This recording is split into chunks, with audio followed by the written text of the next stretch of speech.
Je m'appelle Simon Buret, je suis artiste. Je pense que c'est ce qui englobe le plus simplement ma façon de voir le monde. C'est-à-dire que je fais pour comprendre. En fait, j'ai connu Simon Buret sur Instagram, comme on découvre beaucoup de choses aujourd'hui. Et j'ai fini par lui acheter une petite œuvre qui est chez moi, qui est toujours chez moi aujourd'hui. J'aime bien travailler avec des artistes en général. Je trouve que ça apporte un regard un peu autre. Ça élargit le spectre en fait sur nos créations. Pour moi, un artiste, c'est aussi avant tout un être sensible et donc le reflet de son époque, qu'il le veuille ou non.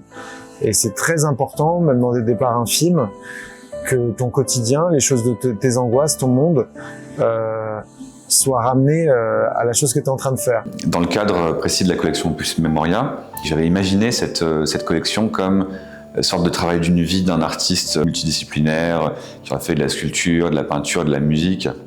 Et en fait, Simon, ça tombait un peu sous le sens. Je trouve qu'il vient un peu presque illustrer en fait ce narratif qu'on avait imaginé, qui était un narratif complètement, oui, voilà, créé pour l'occasion sur cette collection. Très vite, il m'a dit rêve en grand parce qu'on a beaucoup de possibilités matérielles, techniques, de savoir-faire technique. Et j'étais heureux de ça parce qu'au début, j'aurais pas su faire une table ou ça m'intéressait pas de faire juste de décorer un objet. Je voulais partir de la matière même, du magma même, quoi, de la glaise. Voilà, je voulais comprendre le pont en fait entre lui, enfin la maison Rinck et moi. Il fallait pas que je sois juste un des outils de la maison, il fallait que ça soit un vrai pont entre nos deux mondes. Nous, on est les designers, donc on fait du design. Simon, c'est un artiste et du coup, il y avait la peur de faire un objet qui devienne trop fonctionnel et qui sorte de la création. Donc, il a vraiment fallu qu'on travaille pour avoir quelque chose qui reste une pièce d'art et qu'on ne soit pas dans l'utilitaire. J'ai voulu étirer le lien entre Rinck et moi et me présenter la maison, tous les ornements, tous les bronzes, toutes les collections ancestrales qu'ils avaient. Et je me suis arrêté sur la feuille d'acanthe parce que ça a toujours été quelque chose qui m'a profondément touché, l'objet de nature et la volute que ça représentait. Et on les a amenés ici aujourd'hui, mais c'était les points de départ de la maison, d'avoir quelques éléments de feuilles. Et je me suis dit, voilà, on part du point zéro qui est l'histoire de Rinck, donc ces feuilles d'acanthe, et je vais les prendre et ça va être la base de ma sculpture. Et du point de départ qui sera illustré exactement aux dimensions des feuilles d'acanthe, on va virer vers mon travail à moi. Et là, il y aurait un pont entre les deux rives. Ça m'excitait. En fait, je pense à partir du moment où Simon a découvert notre univers aussi, ça a été hyper fluide parce que il y a aussi toute une palette de savoir-faire chez Rinck qui font que pour un artiste, c'est un terrain de jeu qui est hyper intéressant. À partir du moment où je savais que j'avais quelqu'un qui m'accompagnait aussi, qui était Loïc,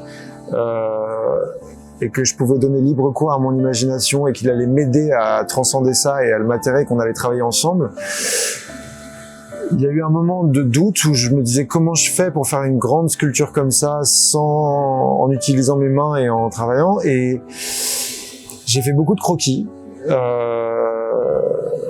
Parce que c'est comme ça que je fonctionne aussi, c'est-à-dire des mots, des pensées, des phrases, une énergie que j'ai envie de mettre dans le tableau. On sait comment accompagner les artistes pour vraiment accoucher des idées les plus folles et leur apporter toute notre expertise technique, tout notre savoir-faire, du dessin jusqu'à la réalisation, pour que vraiment ce qui est dans leur tête en fait sorte. Et c'est ultra agréable à faire. C'est une des parties de notre métier les plus intéressantes. Quand tu connais pas les règles, tout est possible. Et souvent, c'est en bousculant les règles que tu peux te retrouver face à une terre nouvelle quelque part. Et je trouve que le chemin qu'on a posé ensemble, Loïc me l'a plus ou moins dit, il le connaissait pas avant, et moi forcément je le connaissais pas non plus. Et donc les fleurs qu'on a fait pousser là-dessus, c'était génial, quoi. Ça a été un moment de bonheur.